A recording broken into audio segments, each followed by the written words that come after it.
Oh, it's Wales. Good afternoon, gamers. It is me. I've decided to do this again.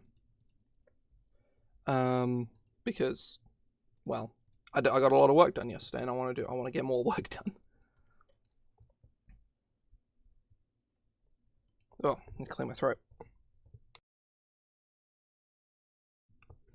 Let me just grab some music before we get started, and then I'll explain what the fuck is going on. Oh, the Stream Beats playlist is fixed.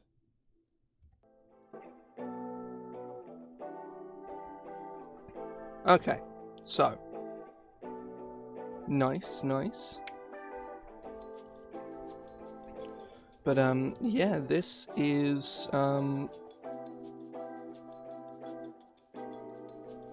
Nala time indeed. So basically, the plan for these streams is to basically just get me to sit down and work.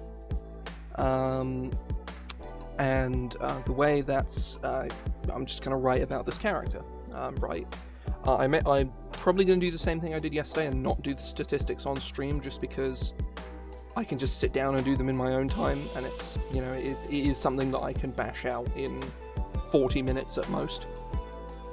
And it's fairly uninteresting to watch on stream, so my plan is to decide what I'm doing with this character, because a lot of the characters in this book that I'm writing about are characters I've used before. They're either PCs or NPCs from games that I've run or played in. I think mostly run, but so I don't really get to play at all. But Nala was an NPC from one of the first games I ever ran, actually. And she was just a fun character. I liked her. She was good fun. And she is a martial sorcerer. And a little hint for people who want to start breaking into making more sort of meta characters. Sorcerer is the best full caster to multi with a martial class. I would argue pretty succinctly it is the best one of all of them to combo with. You take 5 levels in Fire or in Rogue or something, and then you take levels in Sorcerer, probably up to about 5th, so you can get a hold of Haste, and you're in the money. Because Quicken Spell on a martial character, just being able to cast spells as a bonus action as a martial character is amazing, and it's why Paladins and Rangers have a very limited pool of bonus action spells. That's why Paladins don't get Healing Word, because Healing Word is already the best spell in the game, and giving it to a class that can slam you for 100 damage and then also heal their buddy who's unconscious, yeah, that's maybe a bit much, you know?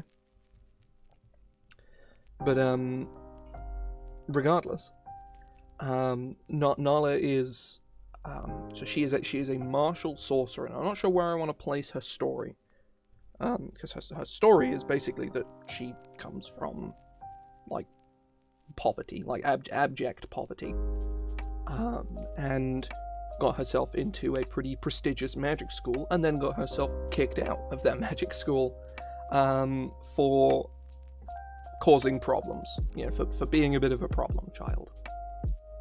I need to clear my throat. Ugh. I'm gonna Terry's chocolate orange here. I'm gonna eat a piece.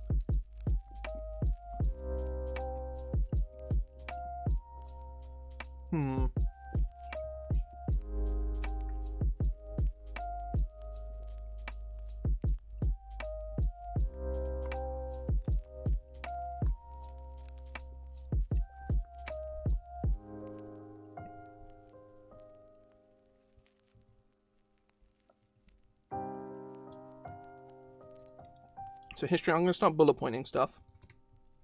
I fucking hate that the bullet points do this. I want them to be like this.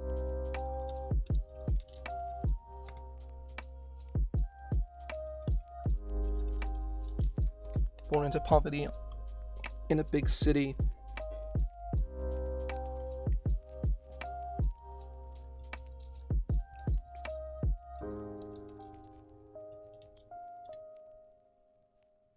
So yeah, well, welcome in. So things I've just gotten started on some work. It's going pretty okay so far. I'm just making notes on character history.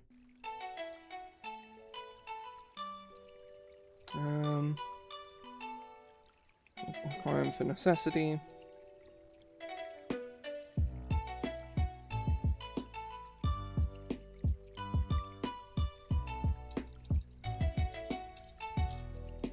Managed to get her way into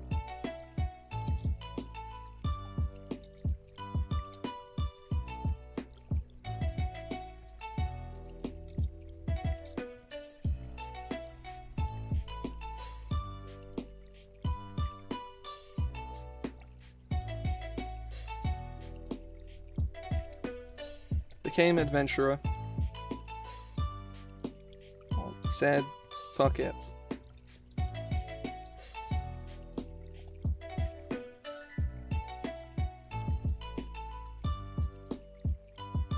I've heard things about it, yeah.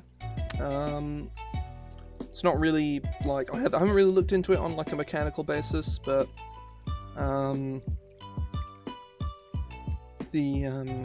I've not seen the show, but I've heard it's very, I've heard that the RPG, and obviously I know the show is good, even though I haven't seen it. But I've heard Avatar Legends is very, very good.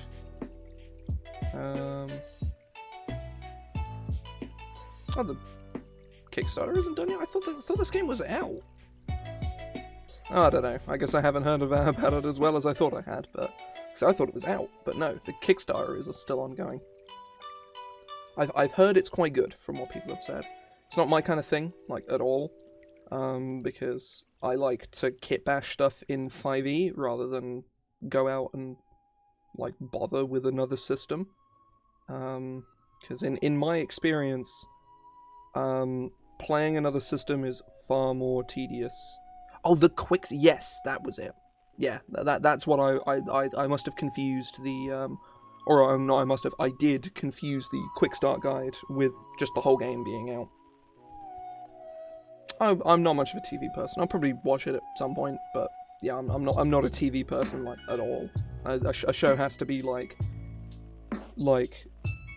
grab you by the throat and just like hold you in front of the screen good for me to watch it, or be the kind of show you don't really need to watch and you just need to listen to, so I can do other things whilst I'm listening to it.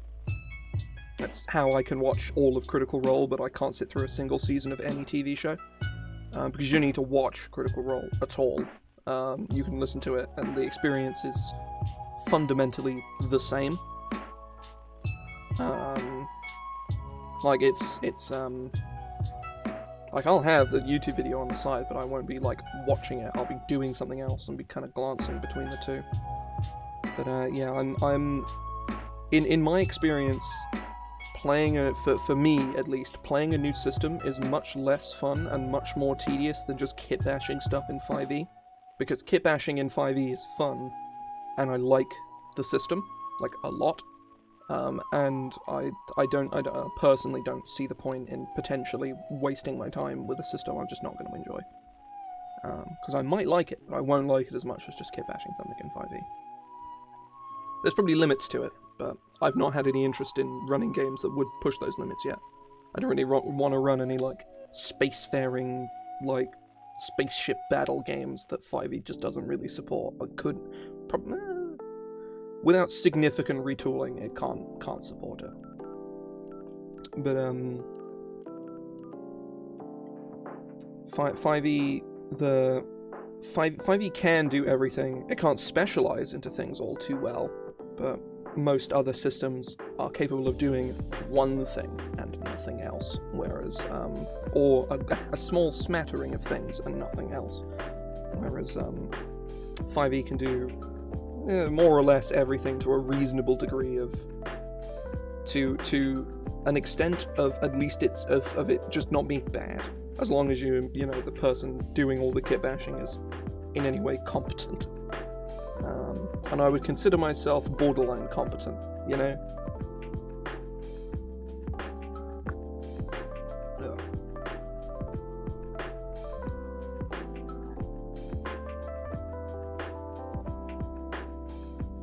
Yeah. The from saying yeah, welcome in. So I'm quite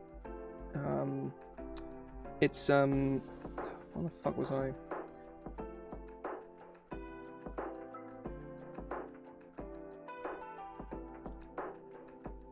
Nice.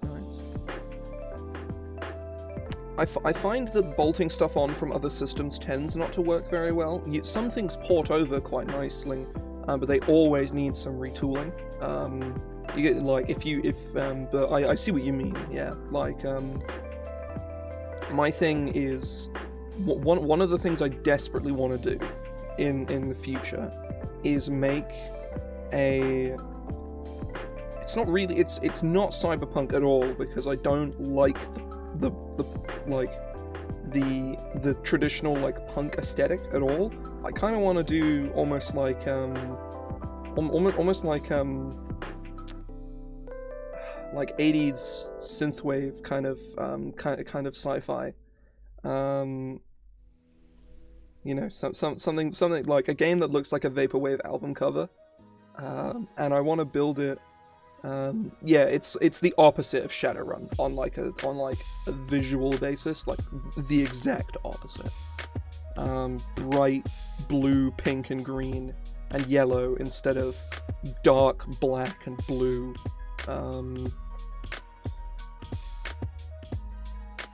Nah. It's I don't think there's I don't know if there's a genre. If there is, I'm not gonna be a genre nut trying to find a specific thing that fits it. But and I would build it in the basis of 5e because yes.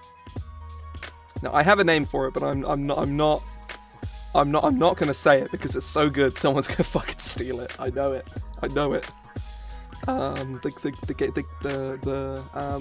But basically, I want to build it in the basis of 5th edition because I love the way 5e works, and I think I've never seen a system that even comes close to the level of like floor to ceiling sort of ratio that I find with, and what I mean by that is every game or skill has a skill floor, the minimum amount of proficiency in something you need to have to play it properly, and a skill ceiling is, how good you can be at something, how skilled you can be at a system.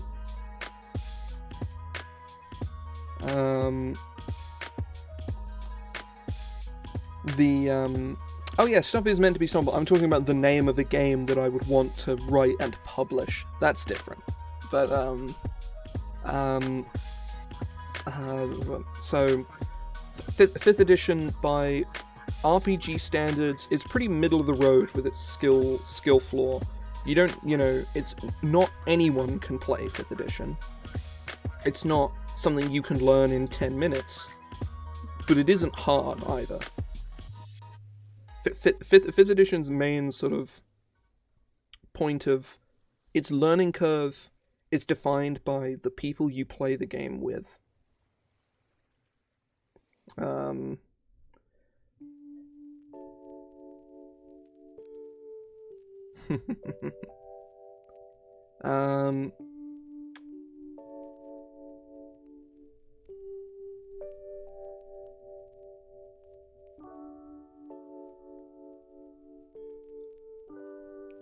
Yes. That's a strategy. That's a strategy right there. But yeah, 5th edition is it's not simple. It isn't simple at all, and there are a lot of complexities and a lot of weird edge cases with 5e. Mostly just down to the fact that Wizards just doesn't want to keyword stuff at all. Just please, designers everywhere, keyword your shit. If you're making a game, keyword everything. You know how all the conditions are named things, and they do if you are poisoned, you suffer these effects. That's what keywording is. And there's so many things in 5th edition, like magical darkness, and what is the other one? Expertise. Stuff that, it's oh, that's a keyword, right? And it's no, technically it isn't. If magical darkness doesn't specify that dark vision can't penetrate it, then it doesn't mean anything. There is a monster, I think from Eberron maybe, or from it might actually be from one of the books.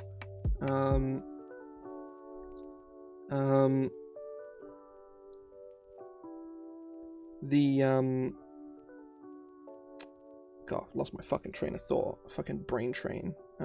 Jesus. Fuck. It's fucking. The brain train is derailed.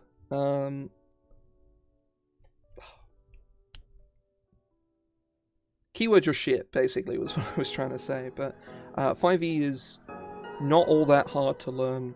But the skill ceiling, the shit you can do in 5e, not even like crazy, like min-max of stuff, just like the amount of game knowledge you can have is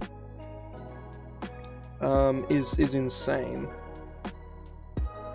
There are a lot of things in 5e that make no sense, and skills are nowhere near that list.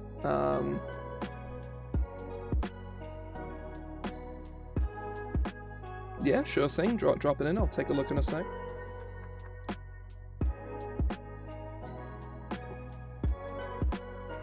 There's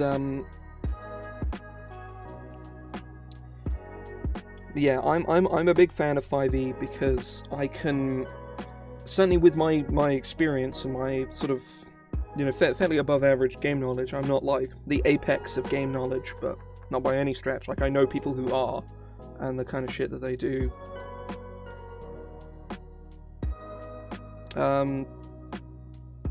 Well, if they're proficient in Arcana, then that means that they're just, they have a knack for it, or they have studied the arcane. Not to mention that a barbarian can't choose Arcana as a skill. You have to get that from a background or from your race. So, if a barbarian has the sage background, then they're proficient in Arcana because they're a learned scholar that also is capable of slamming you in the skull with a warhammer with considerable proficiency. Yeah, all the skills, like, 100% just work. Yeah, I say there's a lot of stuff from older editions. I steal minions from 4th edition. Minions are fantastic.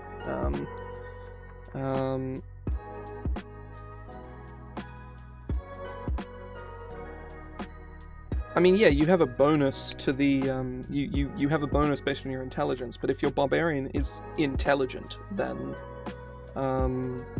they're gonna have a knack for just understanding stuff.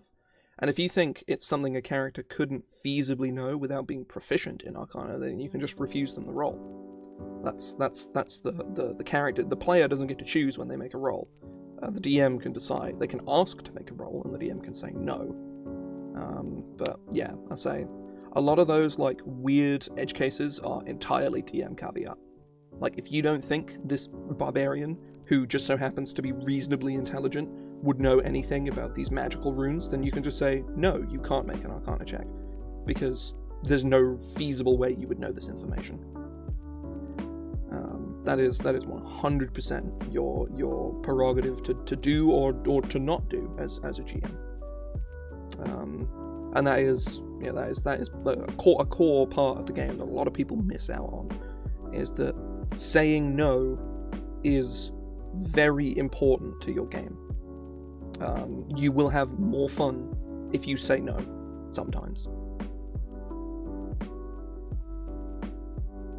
Yeah, I mean, if a player wants to go, can I make this check? This is my justification for making it.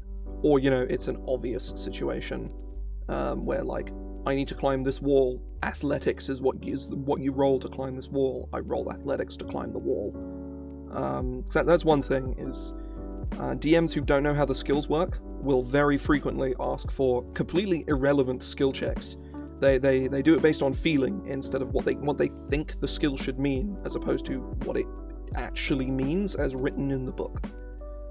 Finding traps is investigation. It is not perception. It doesn't matter what your DM says. It is investigation. If they want to make an edge case ruling, then that's their prerogative. But a DM at a table needs to be aware of the rules that they're changing and not just willy-nilly change shit. Because unless they're playing with players who know the game as well as them, it's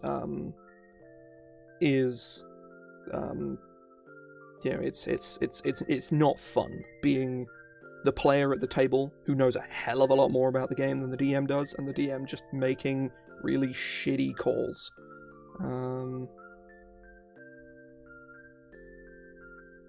Yeah, it's athletics and acrobatics can be explained away quite nicely, as athletics is your ability to swim, climb, jump, or perform strenuous activity. Acrobatics is your ability to balance, to swing on a vine, to do a cool backflip. Basically, acrobatics is the less useful of the two. Athletics is like all of the 3.5 skills like jump, swim, climb, mixed in with endurance from 4th edition as well, which I don't particularly agree with. I've actually introduced endurance back. That's another thing from 4E. I brought Streetwise and endurance back into the game because I think they're really interesting skills that should be in the game, and they just kind of aren't. So yeah. Yeah, I think when they give the player the choice, that's not so much a bad thing. I don't find that to be a problem. But it's when a DM makes, when you say, can I make a perception check to look around to find the enemy? I'm not familiar with the two proficiencies, but another thing that I think a lot of DMs don't know how to do is how perception and stealth works. Because man, the amount of times the DMs have just been like, oh, you have to make a perception to find them. It's like, no, you have to beat my passive. My passive is 22. Did you roll a 22? Because if you didn't, I can still see them. I still know where they are.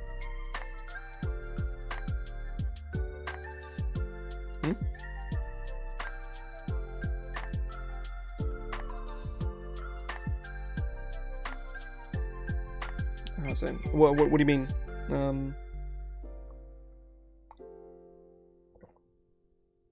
Saying a lot of the a good amount of the it's you can onboard players to 5e a hell of a lot longer than you can any other system. Making a character in 3.5 is a fucking endeavor, and like 1st and 2nd edition are written like a codex of mystical runes. Like the books in 5th edition are not super well written. The DMG is laid out pretty badly. It's laid out in all the wrong order, hiding away really important, like crucial game knowledge behind like random shit.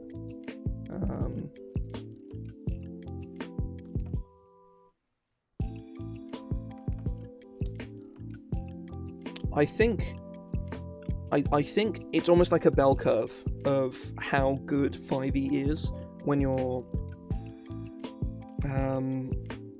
when you start in when you start, 5e is the best system ever, and you play and it kind of gets down here and you're like, wait, this system isn't very good, and as your game knowledge increases it goes back up to here and you realize, oh wow, okay, or it doesn't go all the way back up, but it's sort of like a mix like an L shape or a G shape, I guess, where it starts out really high. It kind of goes down when you start to notice cracks, but a lot of the cracks are just things you don't know about the system.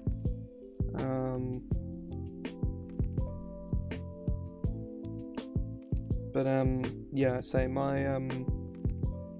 say the 5e is the only system I've played for an extended period of time.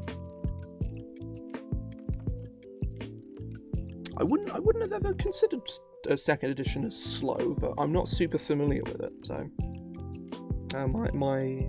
my knowledge is limited to the way the classes work in 2nd edition, and that's kind of it.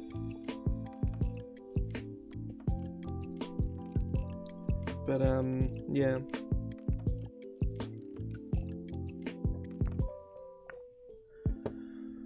Right. let's have a gander at this spell. And then I'm actually going to do some fucking work.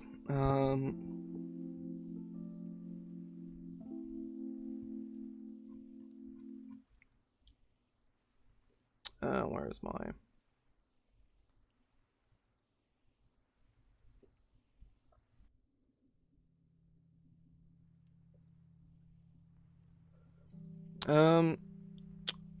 I'm not necessarily sure if that's what the phrasing is. The long rest, short rest aspect, not for that reason, is actually probably the worst part about 5th edition, because the way people play the game and the way the game wants you to play it are pulling on each other. That is the big problem in 5th edition. That I think, surprisingly, the gritty realism ruling actually helps to fix quite a lot.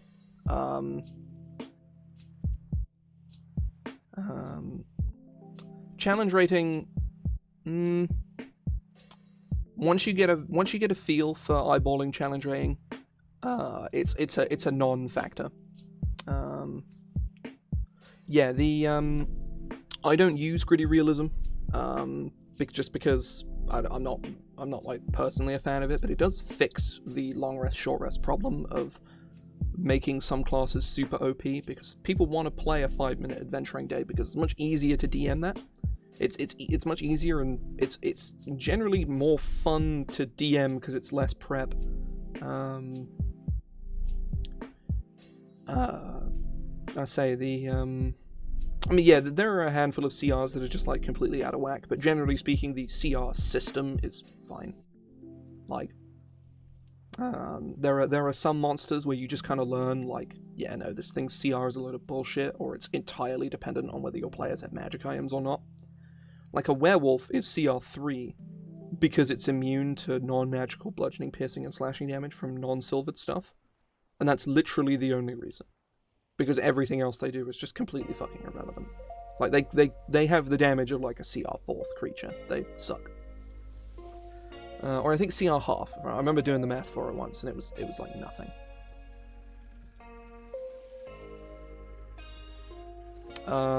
Lost Mind of Phandelver will prove that to be correct, because they will. Lost Mind of Phandelver, level 1 characters are squishy as fuck. If you've ever run Lost Mind of Phandelver and you've given those goblins a surprise round, there's a good chance you've almost TPK'd your level 1 group of noobs. Which I've almost done twice, because I've run that adventure like 3 times. Yeah, like, level 1, like, most people don't even play a level 1 in 5th edition because, well, it's not fun. It kind of sucks.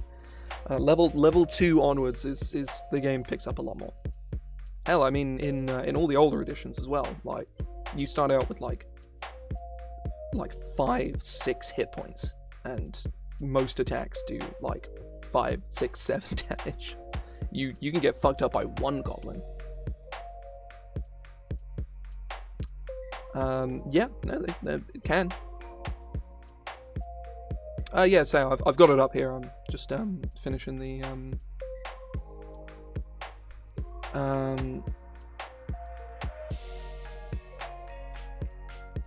I say the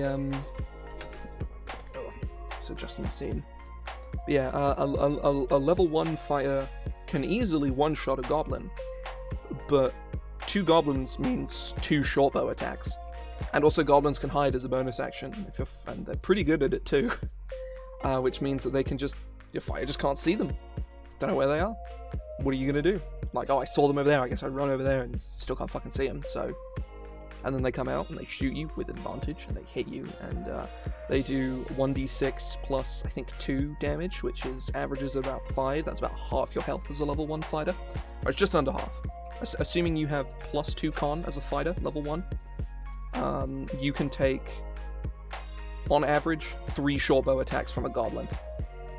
And if there's 2 goblins, then that's a couple rounds before you're dead. Yep.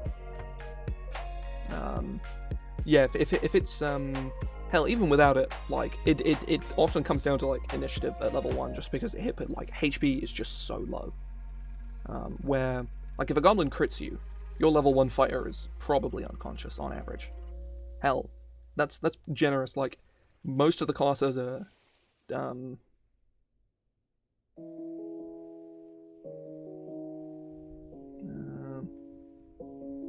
yeah, I say I imagine there was probably a lot of RNG on your side there, and I should imagine that some of your PCs fucking died in that fight. I don't know for sure, but in 5e, with the way the action economy works, 20 goblins at level 5, there's a chance you could still just die. If you guys don't have good passive, and there's places for the goblins to hide, and like, you know, you don't have like a bunch of AoE damage or anything, you guys are just kind of fucked. Certainly pre-level 5, like level 4. Yeah, a group of level 4 characters, 20 goblins, TPK, guaranteed. Some crazy luck would be required.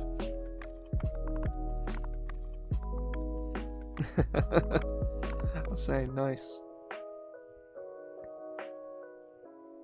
I'll say, thanks for stopping in.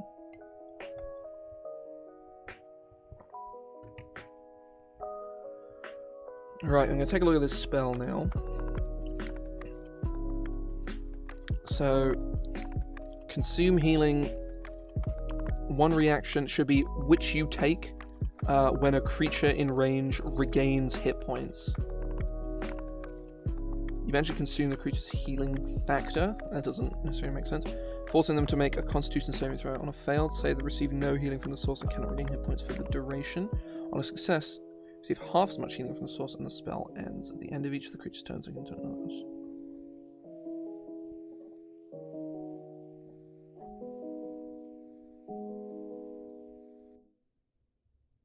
Regains hit points. Okay, they receive no healing from the source and cannot regain hit points for the duration. On a success, they receive half as much healing from the source and the spell ends. At the end of each creature's turn, so we have to saving throw on a success. Or it should be they may repeat their saving throw. Actually, no. Actually, no. That's fine as is.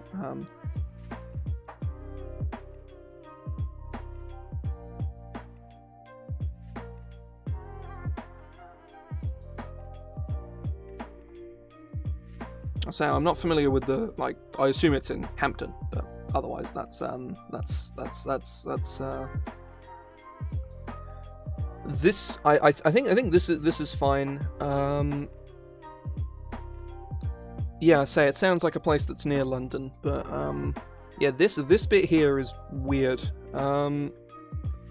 If sorcerer healing was from a spell and the creature fails the initial save, you regain hit points equal to the level of the spell. If anything, I would just say I would cut this and put over here. I put like I can't type in here, but it'd be like in here it'd be comma, then you regain an equal number, and then you regain an equal number of hit points.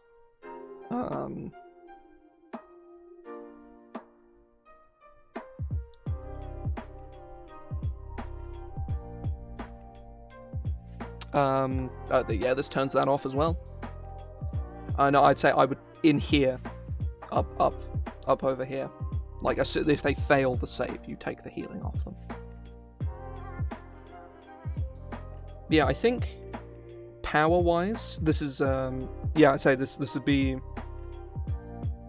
comma, you then regain.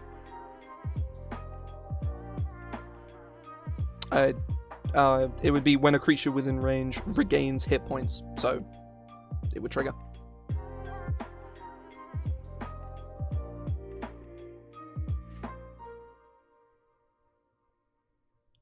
Yeah, regains.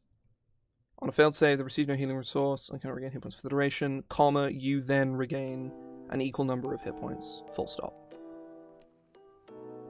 Yeah, comma there, you then regain an equal number of hit points. So yeah, this, I think, given that it is, yeah, so this works on regaining hit points, like, it works on all of it.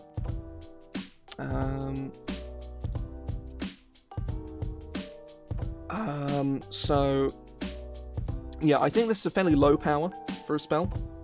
Mostly just because con save means that most monsters are going to succeed on this saving throw. But it's the kind of spell that it's a reaction, so you get multiple instances of being able to use it. This is pretty interesting. I like it. I don't think it's crazy powerful. I don't think it's weak. I think it's certainly hurt by being a con save, but I don't think it's because it's a reaction. There's no opportunity cost really to using it. This is good. I like this. This is an alternative interaction, certainly with like trolls and shit, where like if you don't have the thing that deals with the troll, then you just die because nope. I say the rule for 5e is if it doesn't say that it does it, then it doesn't. Does the Tarrasque have regeneration? I'll say, if the Tarrasque has healing, then this works on the Tarrasque. I have no idea whether the Tarrasque has healing. I've never used it, because it sucks.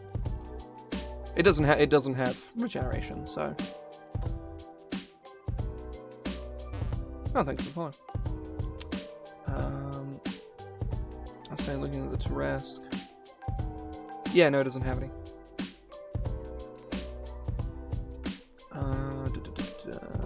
Yeah. Nope. There's lots of monsters that do, but if a creature can regain hit points and does so, it triggers the spell. Or it can trigger if you cast the spell. And it works. Because it just means they cannot regain hit points. Doesn't matter what the means is, they can't. And that's it. I feel like there is maybe a way to buff the power of the spell a little bit by and cannot regain hit points for the duration. Let me just grab my notepad. You then regain equal number of hit. Maybe it could be and cannot regain hit points for the duration.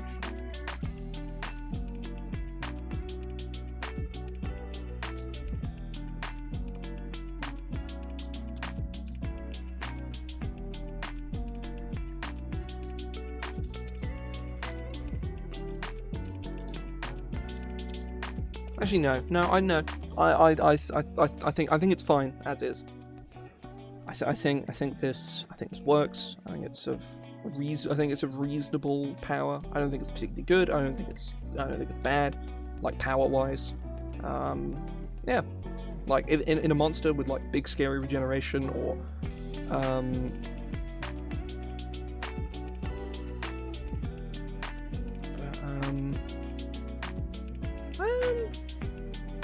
Bard feels a bit weird, but Cleric and Wizard definitely.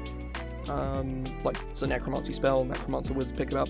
Like, most Necromancy spells are shit, so giving access to good ones for Necromancy Wizards is good. Cleric makes sense. Bard feels kind of weird, but Cleric Wizard definitely. Bard I would probably get second opinions from people on it, but I think it's kind of weird, but Cleric and Wizard definitely. Yeah, I like this. This is cool. Let me go back to like actually doing the thing I'm supposed to be doing today. And say like faffing about for like half an hour. Right.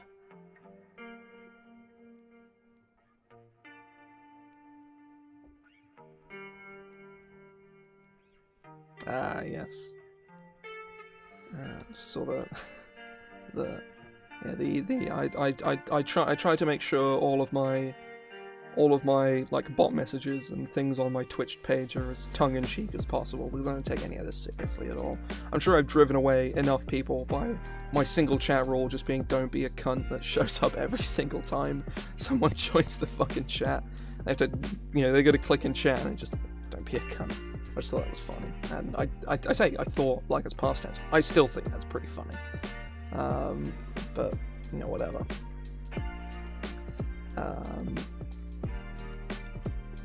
Right. So history-wise, Born into poverty in a big city, became involved with crime for necessity, managed to get her way into a prestigious magic academy, got kicked out, said fuck it and became an adventurer. Not 100% on that, like as a thing, but I kind of like it. I see. I want to have more to the story beyond just he who I'm an adventurer. You know, I want her to have like done stuff. To have, you know, like what has she done? Like what things have they achieved? You know.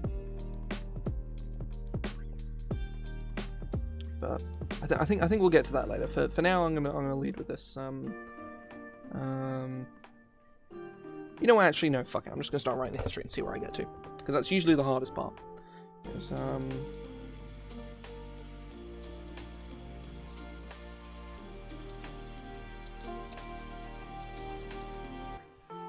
She's as a beggar. And an urchin.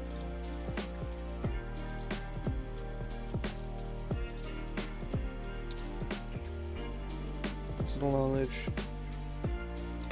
A family.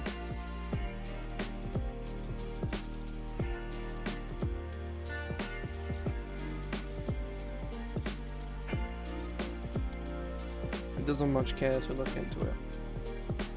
Yeah, it's fun. Yeah, so I have everything marked up to like here. Like to, you know, like young adulthood, which is more or less where she is anyway. And doesn't much care to look into it.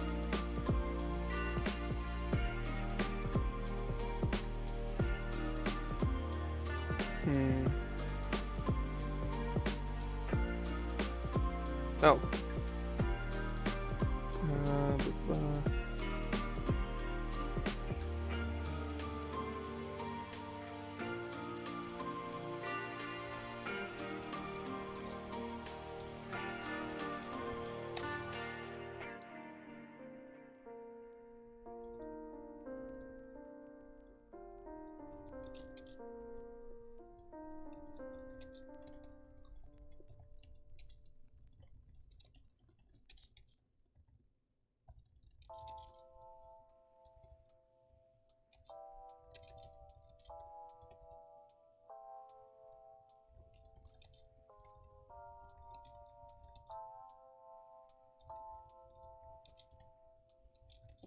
Running no contacts, and eventually...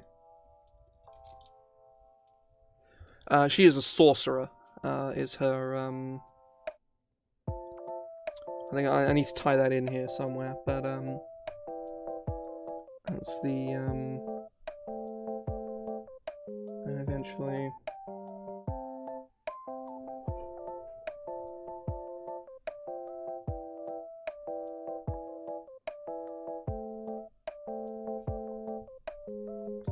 I'll probably put here that,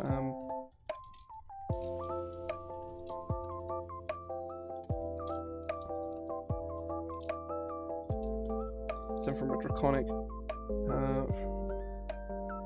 draconic heritage,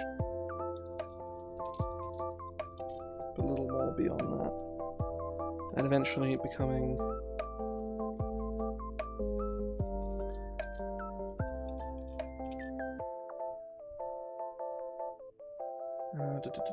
eventually utilizing raw strength and magic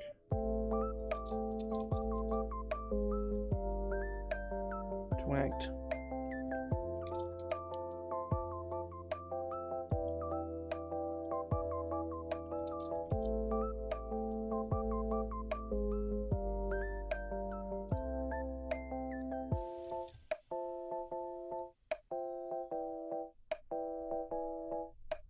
And she's using raw strength and magic to act as an enforcer.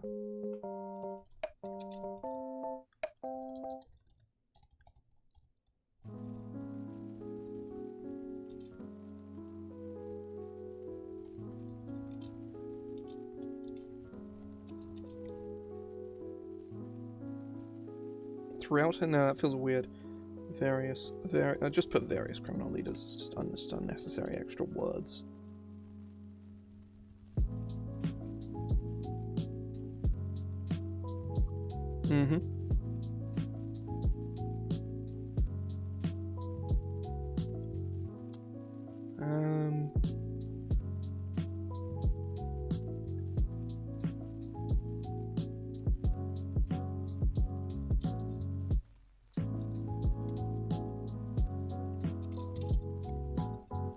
Wanting to increase her capabilities and find greater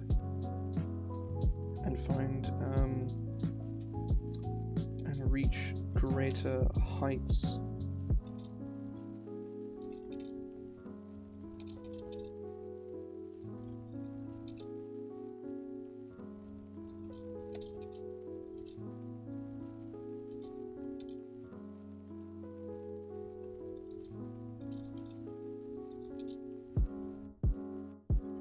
I shouldn't think so, no.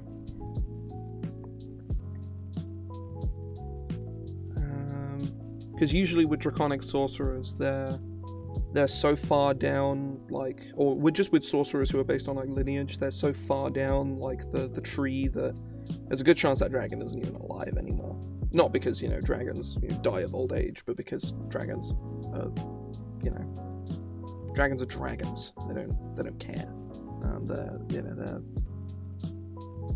Assuming she's descended from a black dragon, which makes sense.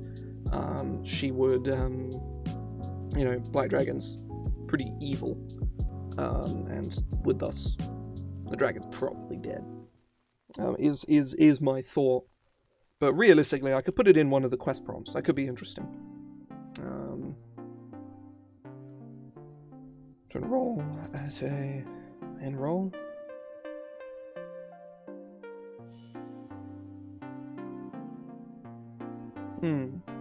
Oh, enroll is 1 L. Okay.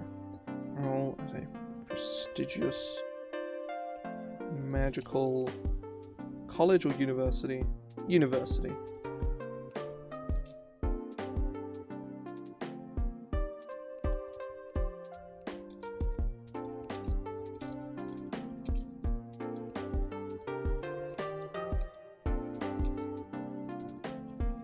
Enroll magical capabilities.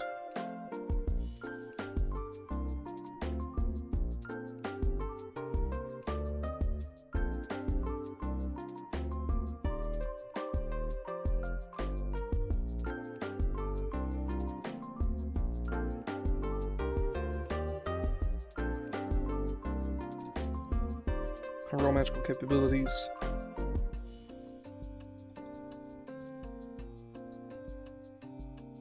Her magical capabilities and raw aspirations drove her to achieve.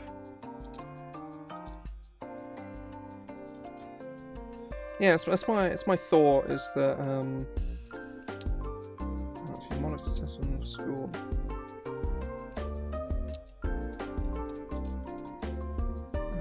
Rough exterior.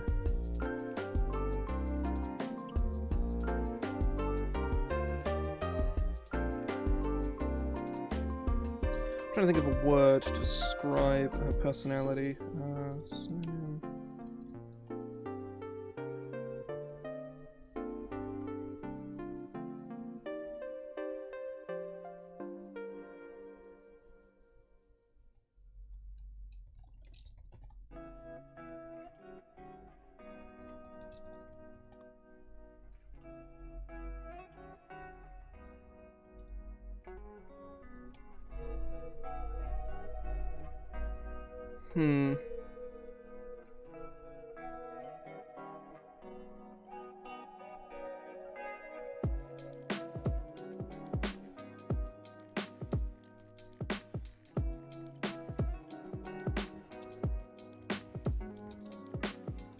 Rough exterior, cantankerous nature.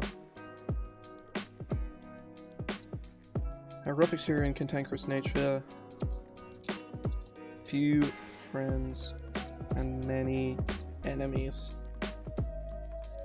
Namely, among the rich mages who paid. That's not how you spell paid, Jesus. Had paid their way. Oh wait, that isn't, especially among the rich. Looked down on her for her simple. Her simpleton. No, for her background. No, that's.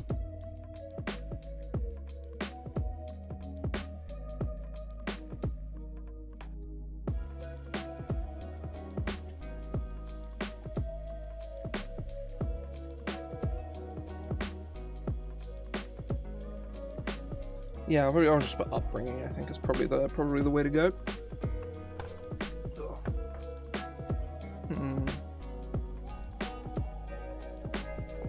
So there's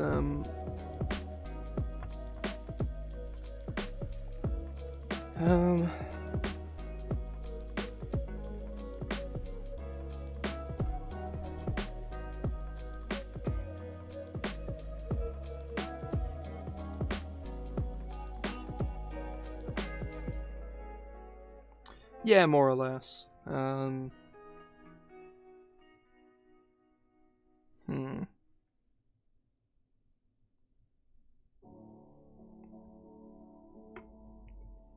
have another piece of Terry's chocolate orange.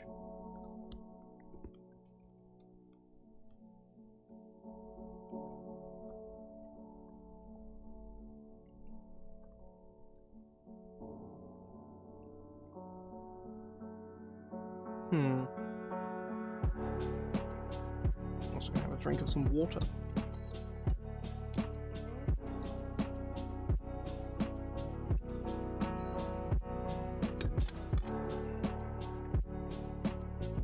I do like the word cantankerous.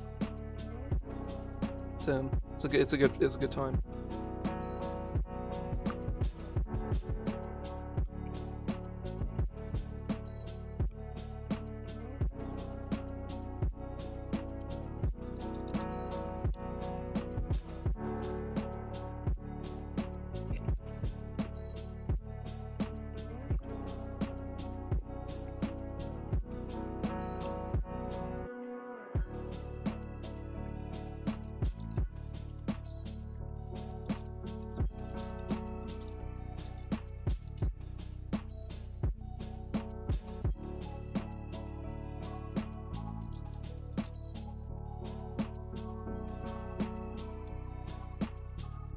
Near to her.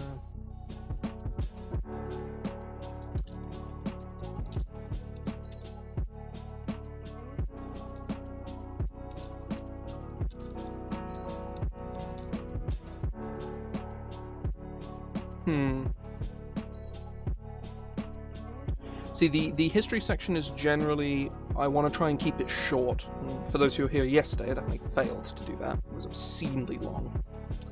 But I want to try and keep it short, keep it simple, let people fill in the gaps, and provide extra little snippets of detail over in the quest prompt section. So like friends and enemies, there'll probably be quest prompts about them in there.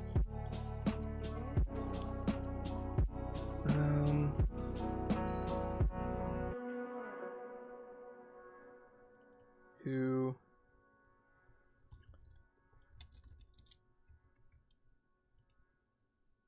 jeered, sneered, who sneered down.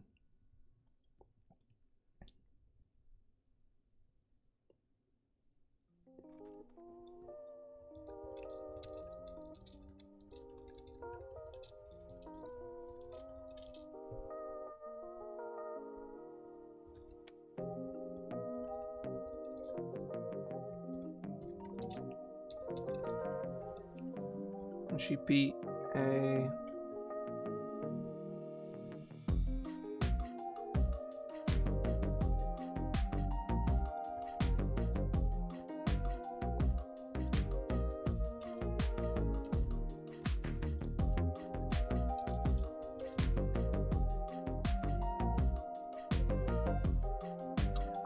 so there are quest prompts here where there's a section here called like using this character in your campaign, introducing them as an NPC, and the NPC in question would be like, how can you use this character?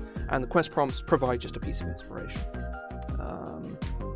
I'll be looking into those after, well, probably once I get there. Basically, I'm gonna go back up here and write the introductory paragraph stuff. I'm gonna write personality traits, ideals, bonds, and flaws, just about like a personality, and then do that. I'm not going to do statistics on stream because they take like 40 minutes and they're just not very interesting to watch. And then I'm going to write these two things here, which I will get to when I get there. Because extra, I don't know what that is yet. It's why it's just called extra instead of anything else. And Angela's notes are like, there's like a little, like message from, like, it's called Angela's Mortal Manual is the book, and it's, I've written a similar book like it. It's called Angela's Deific Dictionary, where she talks about gods, and there are little notes about all of them, and they're all fairly tongue-in-cheek, and they're good fun. They're the most fun thing to write out of all of this book, because I like writing this book a lot. It's great fun, but writing Angela's notes are by far the most fun part.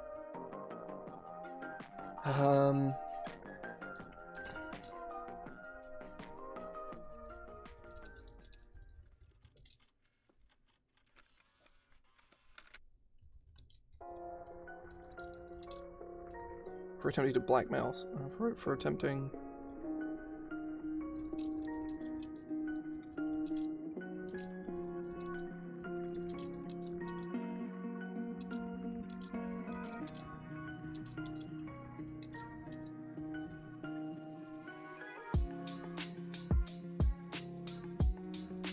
That'd be interesting. Could be an interesting little detail.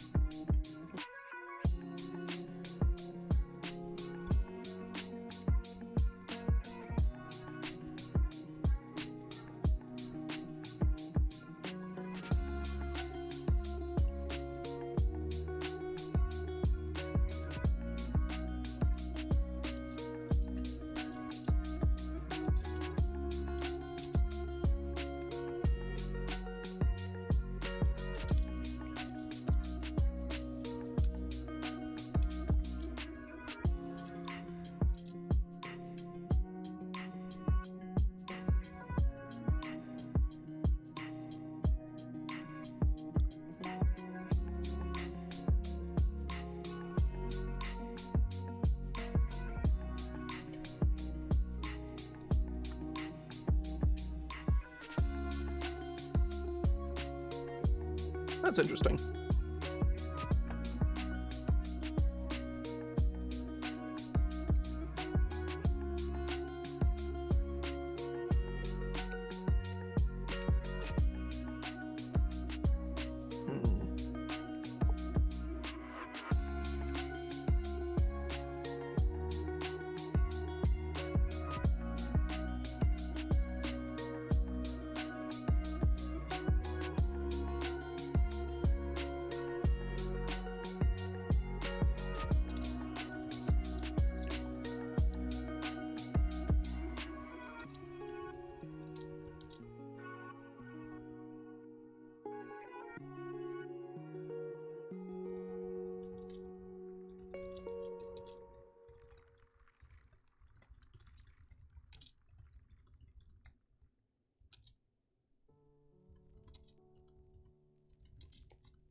Nala's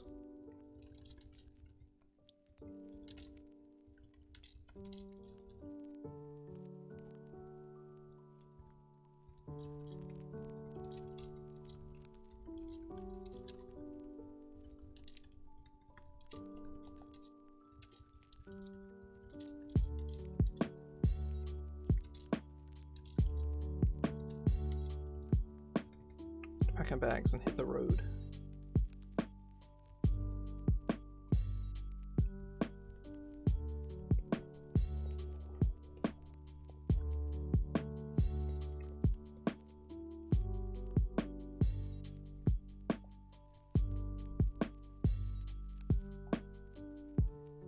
Maybe just having her be an adventurer would be cool. I think it would be interesting.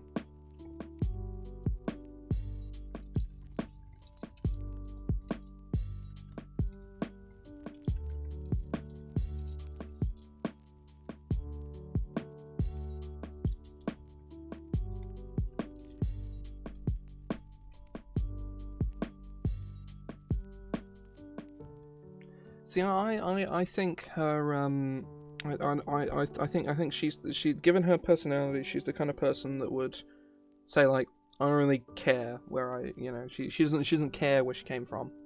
She's not interested in whether her parents are secretly lords or whatever. Like, she doesn't care. She wants to like do her own thing.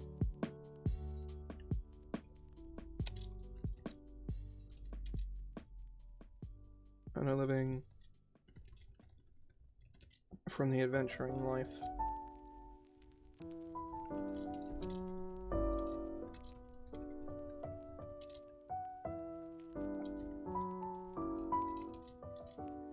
Well, she's no hero.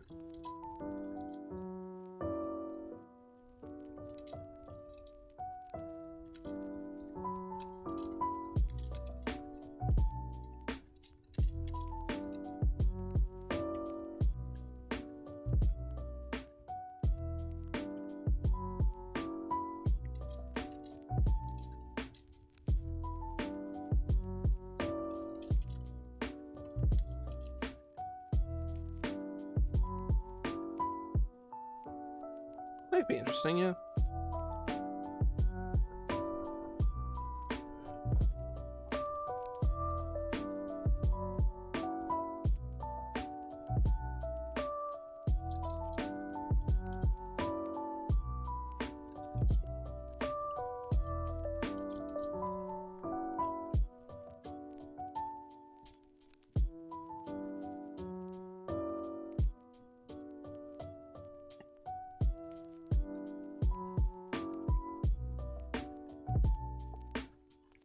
So, next thing is to write introductory text. So basically the way this works, and the way I generally tend to do it, is... So we have one paragraph, just a generic like intro to stuff. Then we have appearance, and then personality. And that's how we do it. Almost all of them follow that structure, or some slight variation of it.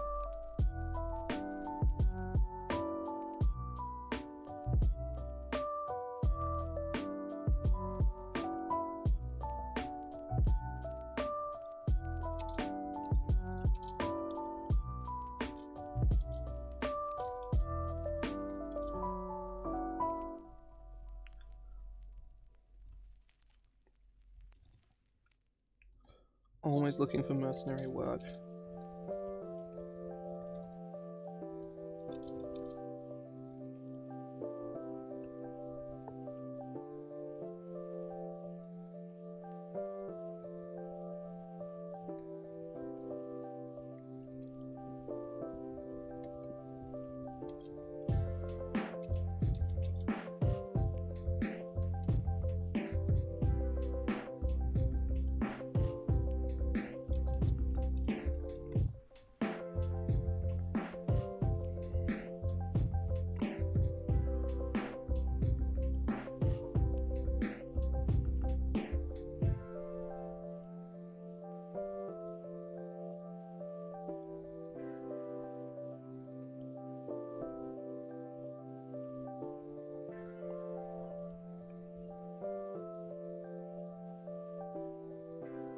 Yeah, something like that. Yeah, Shuri has a bit of a soft spot for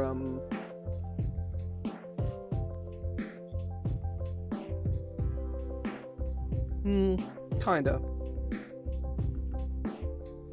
School adventure from a rough background.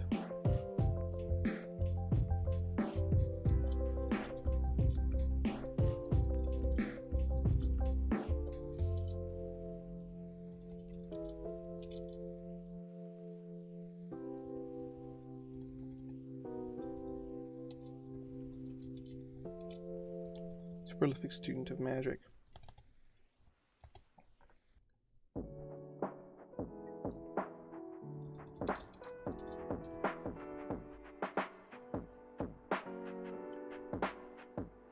What's the general height of a dragonborn? If I remember correctly, she's tall as she's very tall.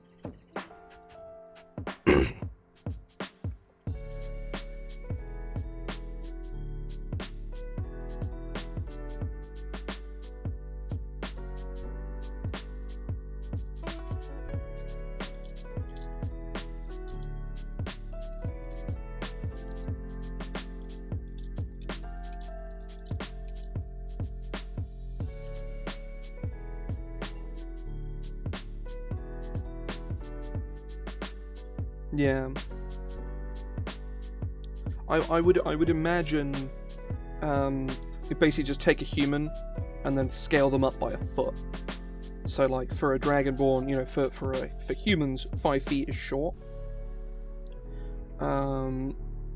And 6 feet is quite tall, and anything beyond that is really tall. And that's kind of the same for dragonborn, where 6 feet and under is really short, and 7 feet and over is really tall.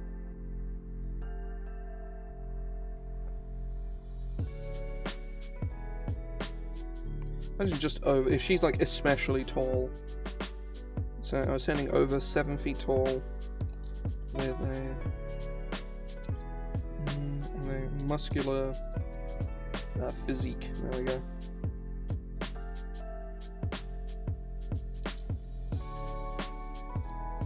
Long. What's the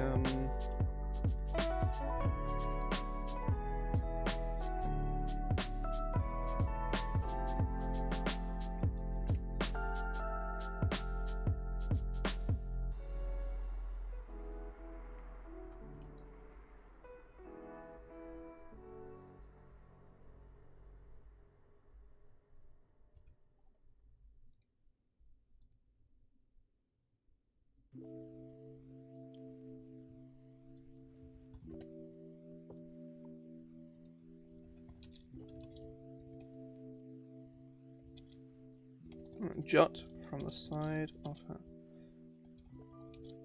from her temples.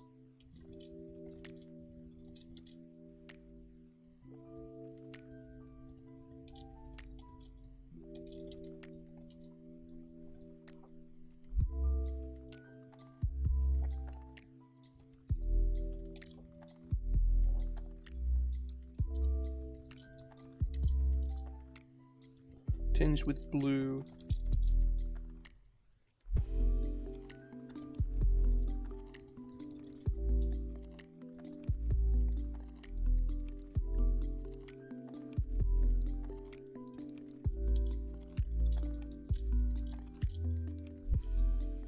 And slitted pupils.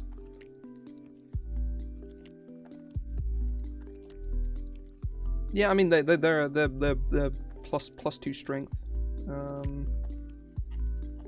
I think they're plus 2 strength first. I would assume they are. I think they're plus 2 strength, plus 1 wisdom, plus 1 charisma.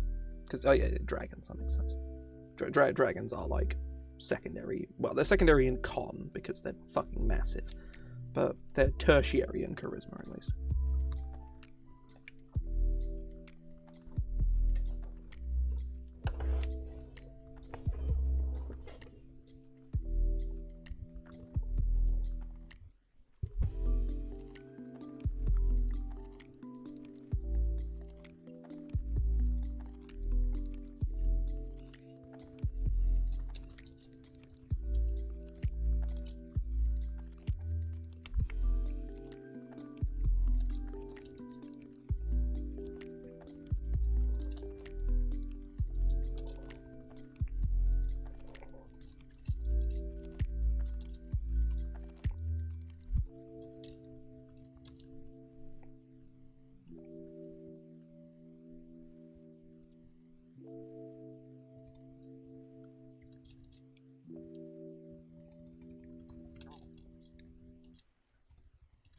Oh, I was thinking of the word cloak, and I was writing the word long. So in the end, I got look.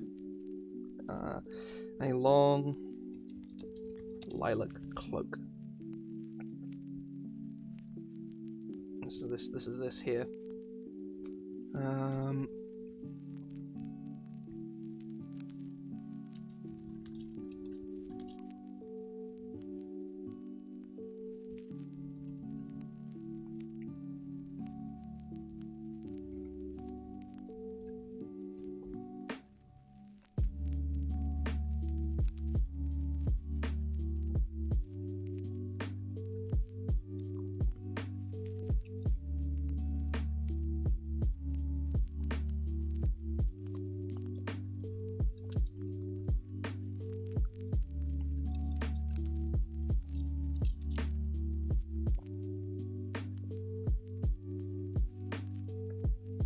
Theoretically, yeah.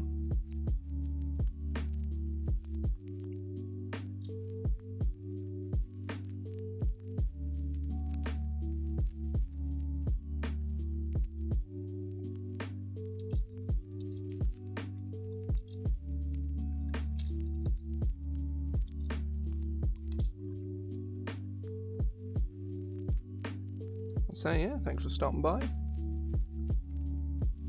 It's all good.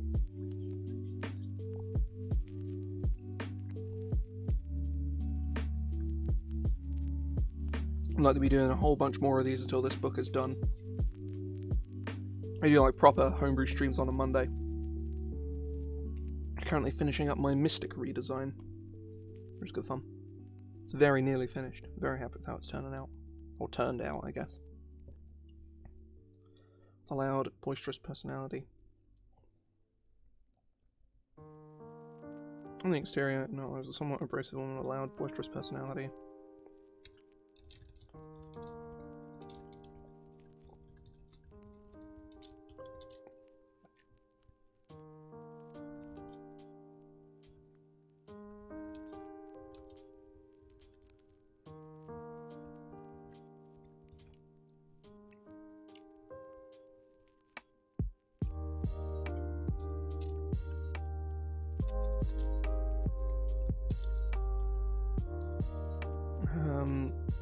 However, to those she considers a friend,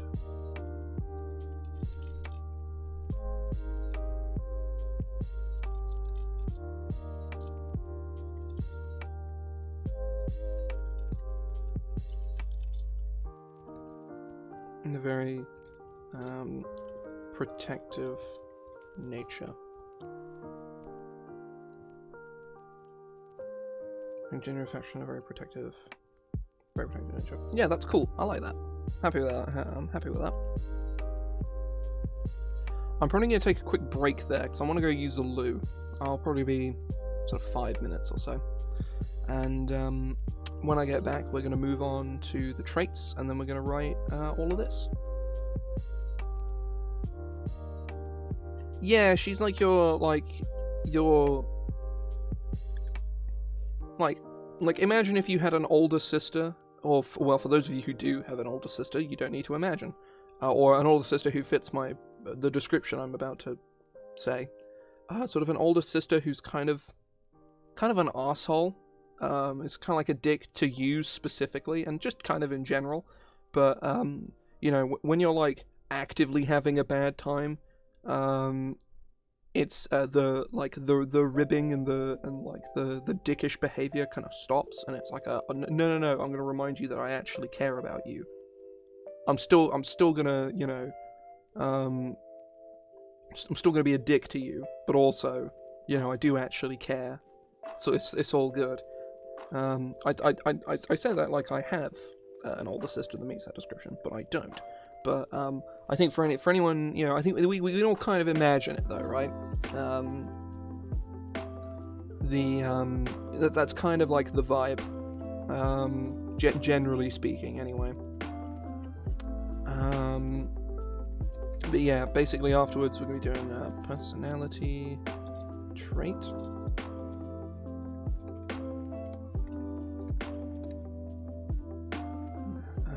Ideal.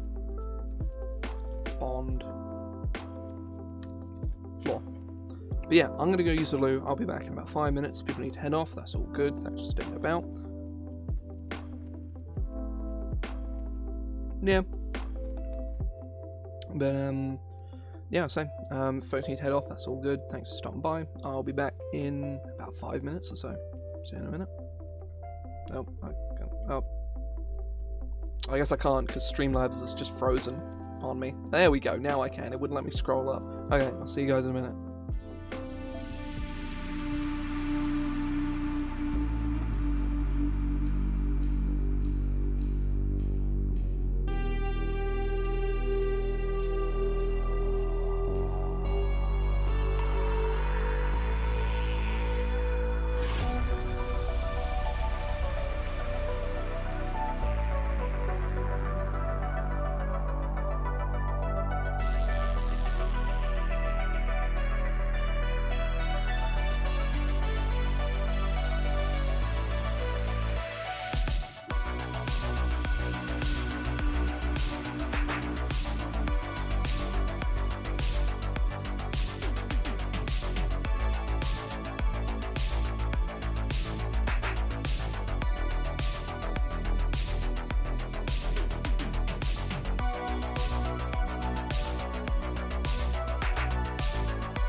Okay, I'm back. Let me just scooch in a bit.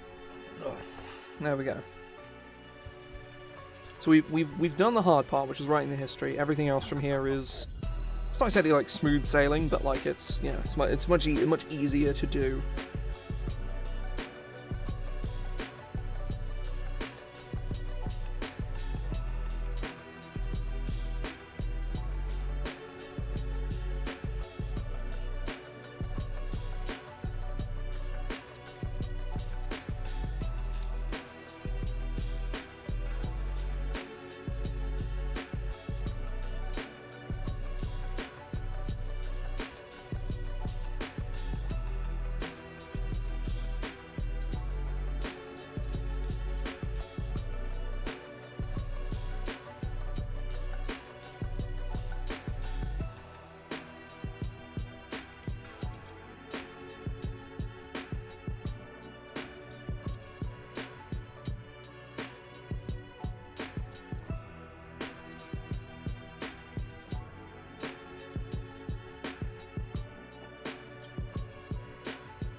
It's gone super bright outside, so I'm really backlit, so the light looks like shit. So, yeah, can't really do anything about that. At some point, I kind of want to shuffle this room around, but I'm not 100% sure if that's something I can or want to do. Something to consider, anyway.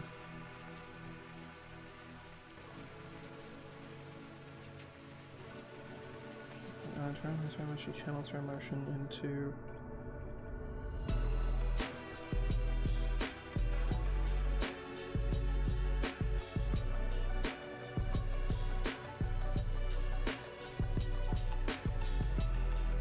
Staunchly supports nature. I think this is kind of like, I'm not like super sold on this, but it's not terrible. Could be a lot better though.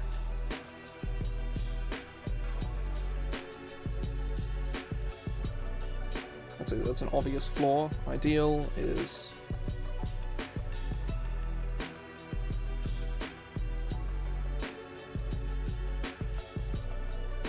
Everybody deserves a chance. There we go.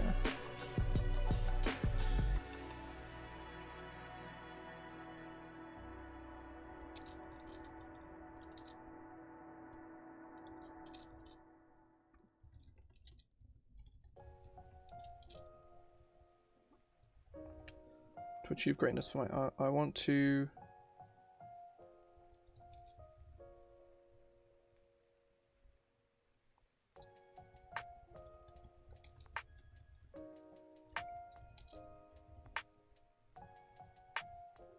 To achieve great success for myself. Personality traits. Oh, I want to... Oh, yeah.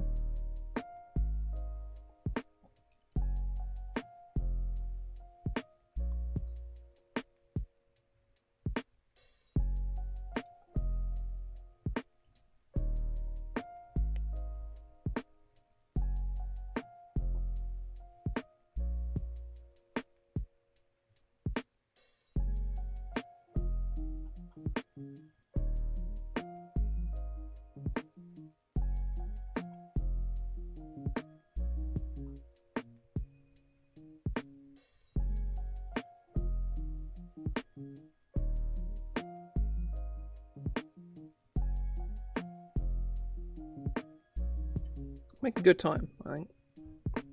Even with like the 40 minutes of like faffing around that I did at the start. I mean, I was chatting with people, so it's certainly not a waste of time, but I wasn't doing work. I think the personality trait I'm gonna try and come up with last, because I struggled with that yesterday with the character I was doing then.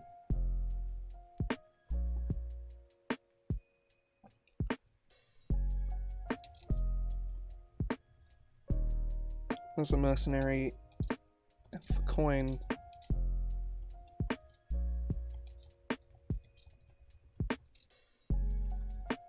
Firstly,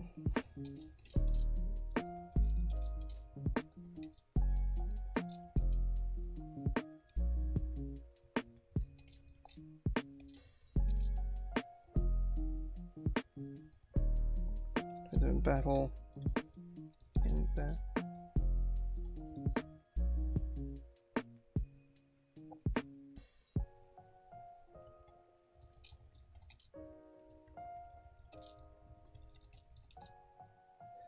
Perhaps eventually befriending them. After what would likely be a rocky start. Alternatively,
easily swing aside.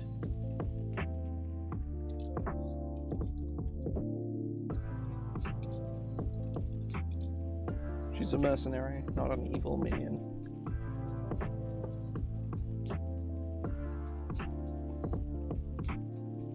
So quest prompts.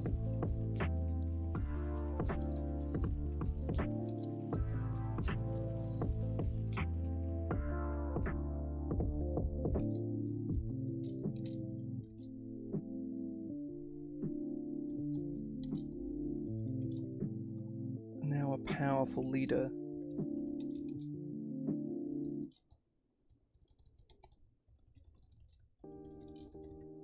Seeks revenge against Nala. Or just seeks to get revenge against her.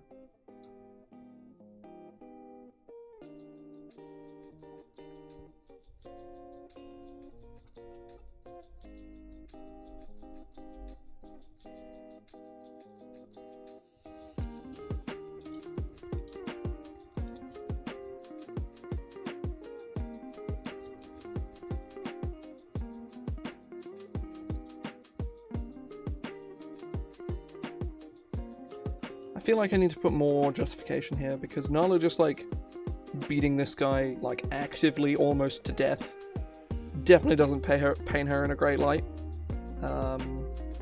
But, without painting this guy as, like, a mega asshole, and spending a long time doing it, I don't know how I'm gonna do it, you know?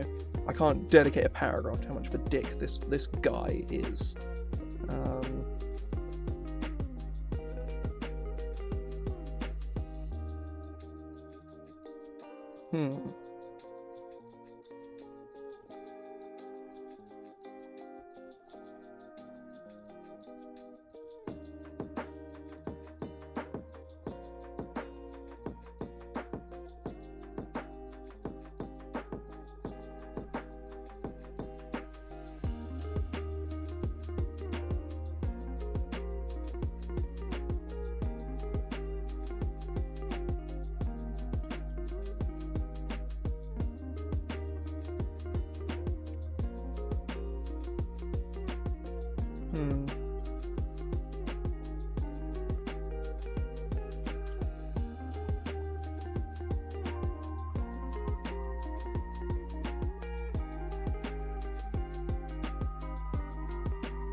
me scroll back over. So some good ideas that Overcord and Xanderfell posted.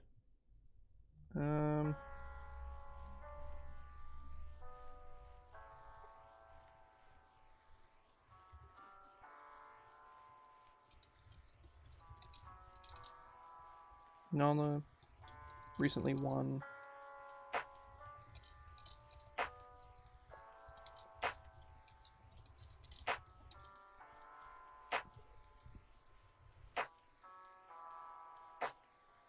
a treasure map in a card game. Or in a game of cards.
To join her honor guard.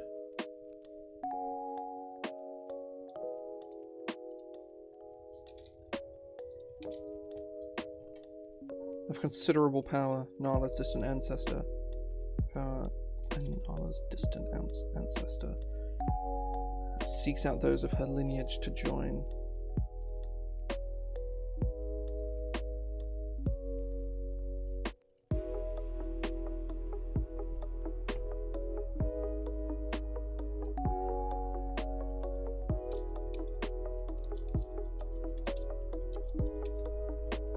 That's cool. I like that.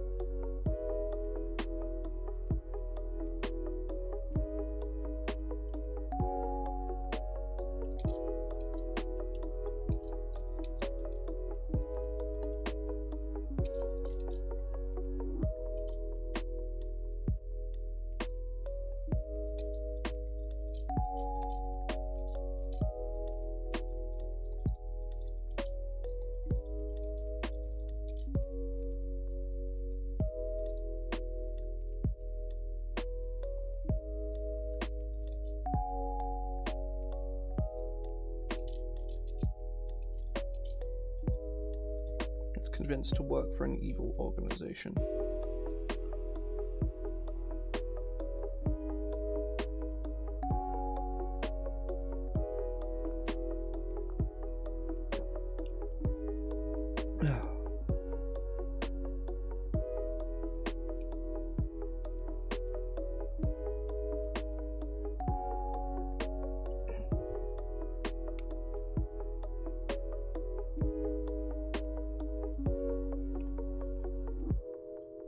I have something caught in my throat.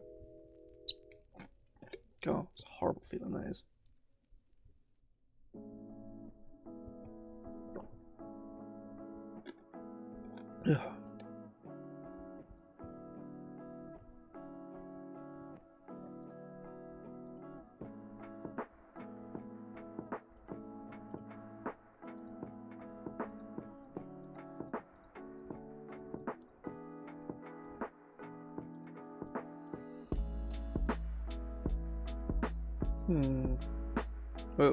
We're making good progress here, though. Making really good progress. I'm very happy where we are right now.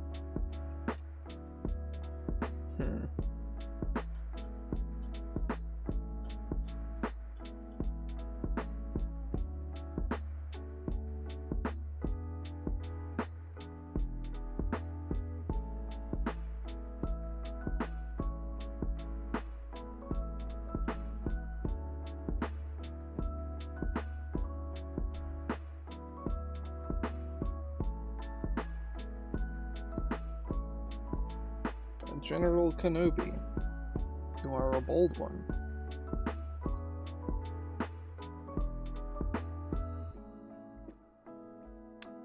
So, welcome in. Apparently just,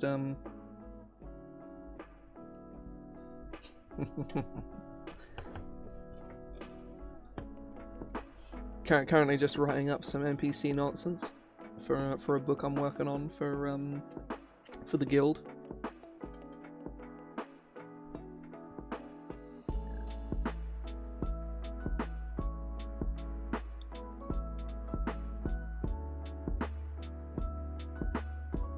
I'm trying to think, because I feel like I know where Minneapolis is, but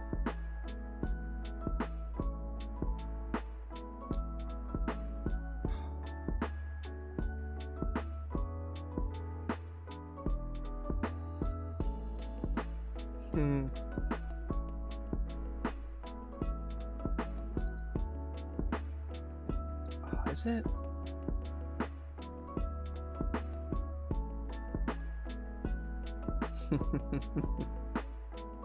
Okay, right.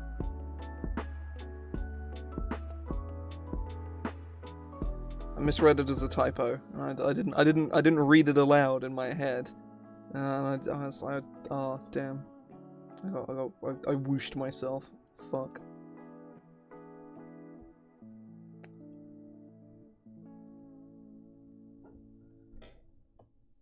Alas.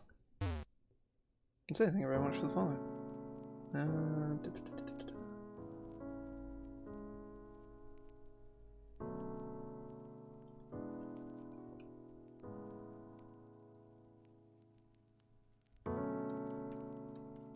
need one more quest prompt. I don't think I'm going to force it. I think I'm going to sort of sit on it for a bit.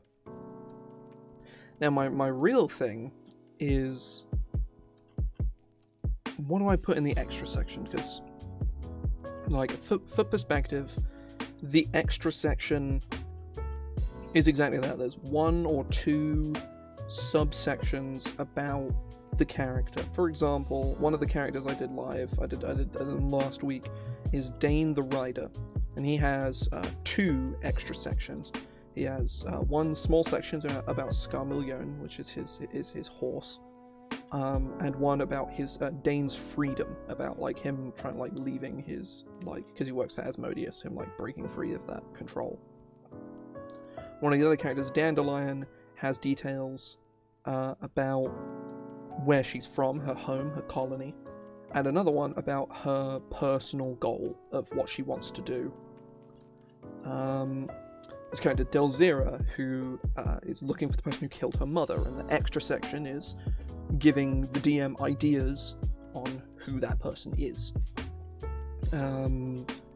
Edrin, who is a pirate, there is a subsection about the pirate cove that he leads and about the pirate fleet that he has under his command, and like the captains that lead it. But I'm not sure what to do for Nala. Maybe like Nala's job, like what Nala is currently doing. Maybe, I don't know. That feels really boring. I think that's probably my biggest challenge is coming up with what that is. And honestly, it might be something that I just might not do today because I'm not sure what to put for it. I might leave it and come back to it another time because I don't want to just like force a whatever random idea. Because like, oh, Nala's a mercenary, so it's what her current job is. It's like, oh, that feels really boring. I don't know, there could be some interesting things going on there, but...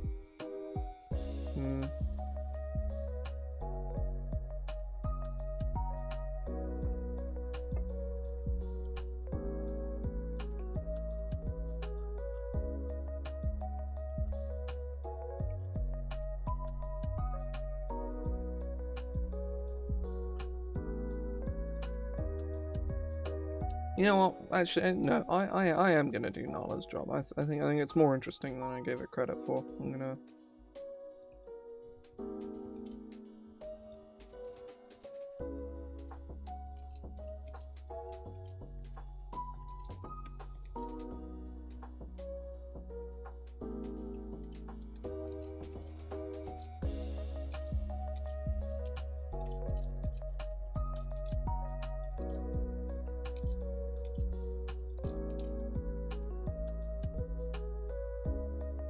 I'll be actively looking for one.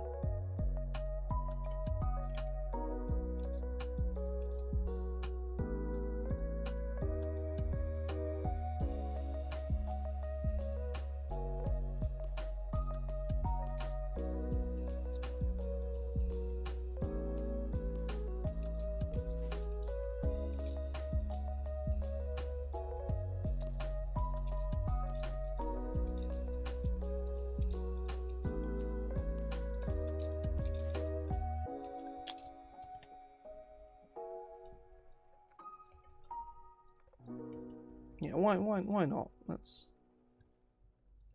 Oh shit, I actually just put another column in there, I don't want to do that.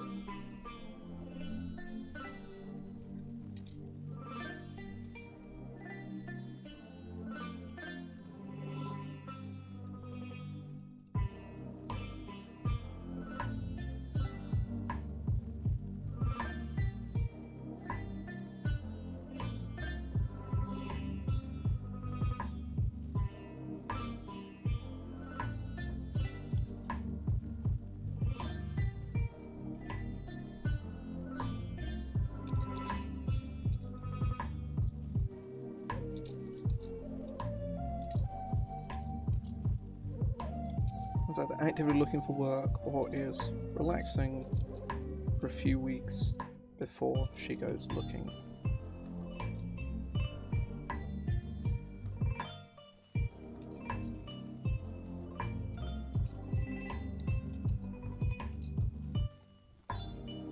Currently a body I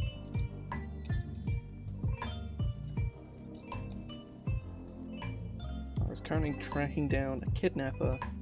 I was tracking down a criminal, them in dead or alive. Knowing her, probably dead. Yeah, that's too tongue-in-cheek for a rollable table, you know? As funny as that is, that's something to say for Angela's notes. The main sort of theme with the Angela's books is they're all written very straight-laced, and Angela's notes and all the stuff that she writes about the characters are the sort of the injection of the comedy, basically. That's the general kind of attitude towards it, at least. Oh.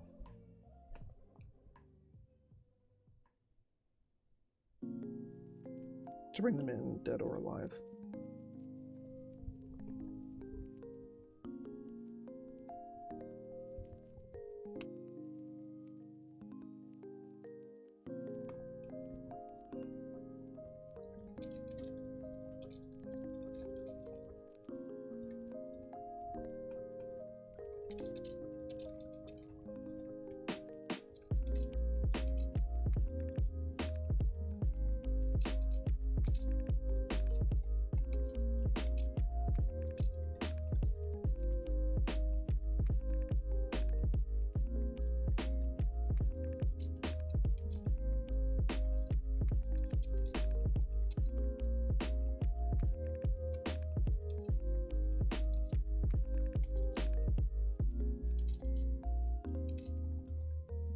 A relic of great import. Oh, it is currently.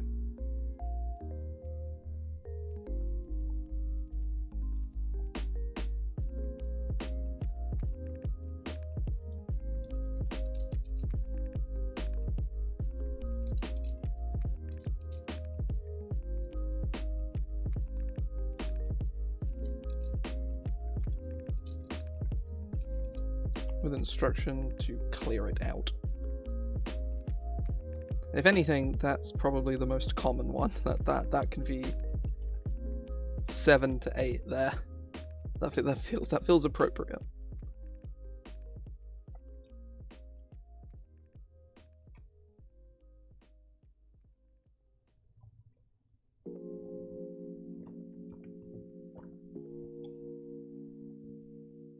That's cool. I'm happy with that.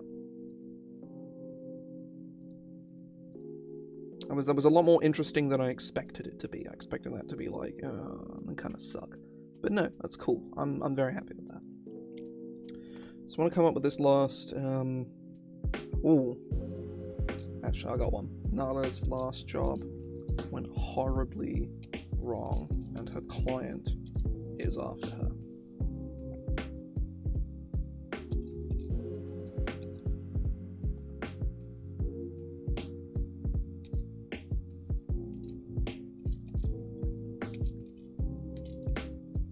And shaking them.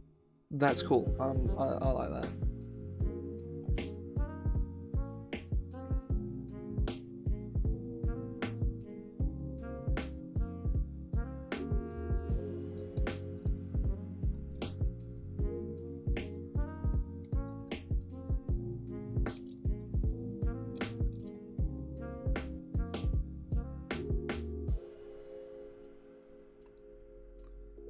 Personality trait.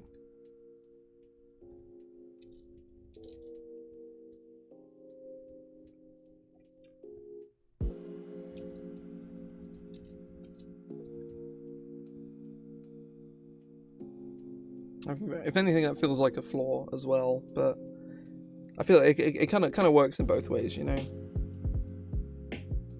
So the last thing is Angela's notes, and this is where hang on, let's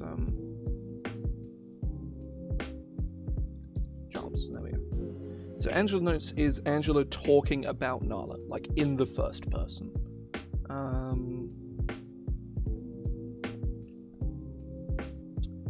And I just need like a theme. I'm not. So, I've had too much Angela thirst, so we're not going to do that.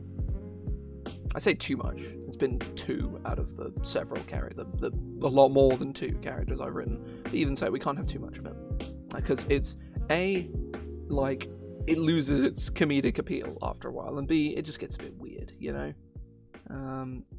Like, I would find it funny if it was everywhere. I'd find it consistent, because that's my sense of humor. I find that funny, but a lot of people, it's like, you know, you tell the same joke 20 times. It's, you know, it's not fucking funny by that point, right?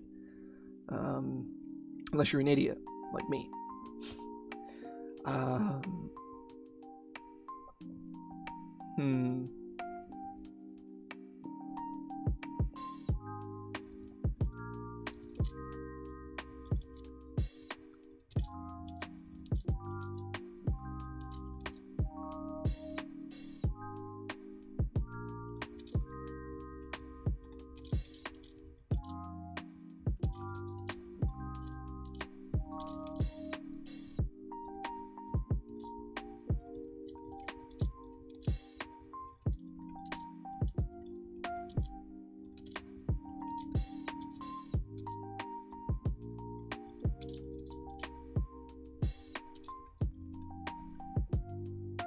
Whoops.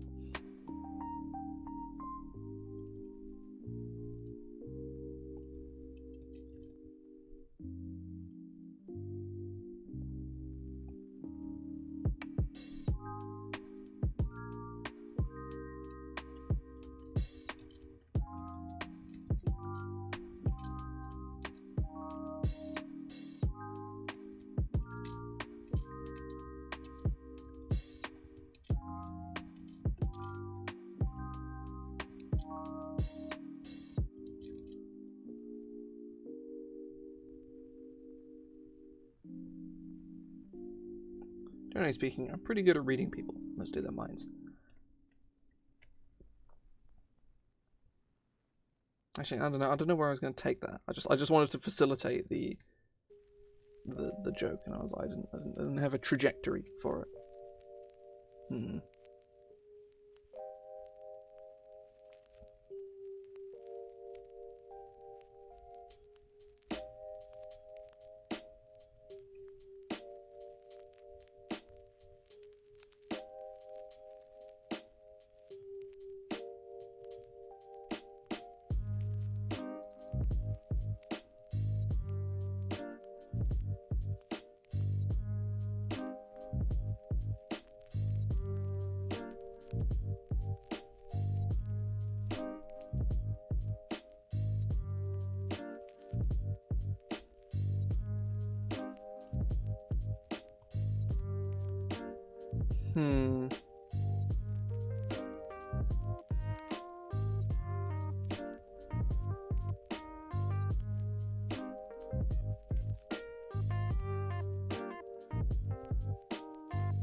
Actually, no, I do have a way to facilitate the joke.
That's good to know.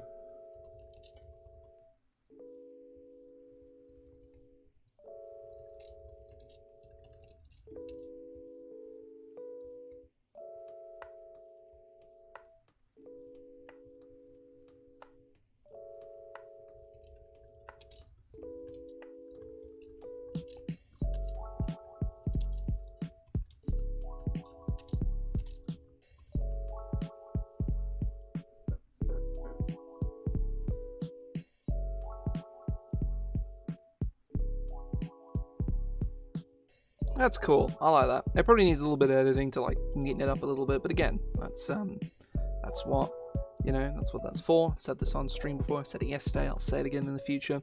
Is to start with, when you're writing stuff, you just keep fucking writing until you're done, and then you go back and like make, you know, changes to stuff, because there's no point faffing around or being super noodly with stuff when you can just go out and just fucking do it. You know, you just go through and go back and fix all the, you know, stuff later. You know. Okay, right. It is 20 to 4, and I was planning on stopping at about 4 o'clock. I could theoretically do the stats now. And...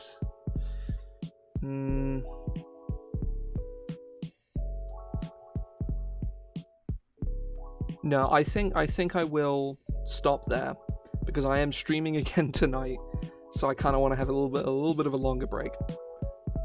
Because I'm playing, as normal, I'm playing some Chrono Trigger later on this evening, starting in 7 p.m. BST, which is in...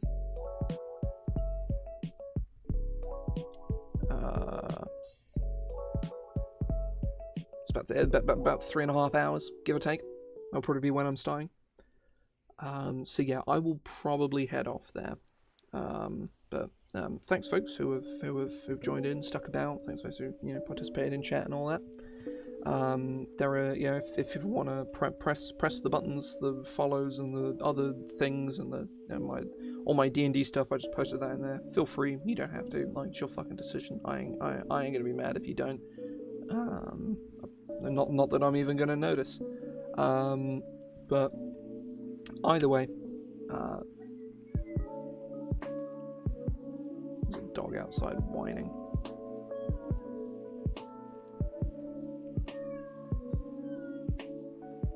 It's horrible. Oh, you can hear it. Isn't it wonderful? Isn't it such a great sound? Either way, I am going to head off now. I'll be back in about 3.5 hours or so to stream some Chrono Trigger. I'll probably go for a couple of hours. Probably been shorter than normal just because I've already, streamed for 2 fucking hours today. But yeah, hope folks have enjoyed themselves. I will hopefully see you guys later on. See ya.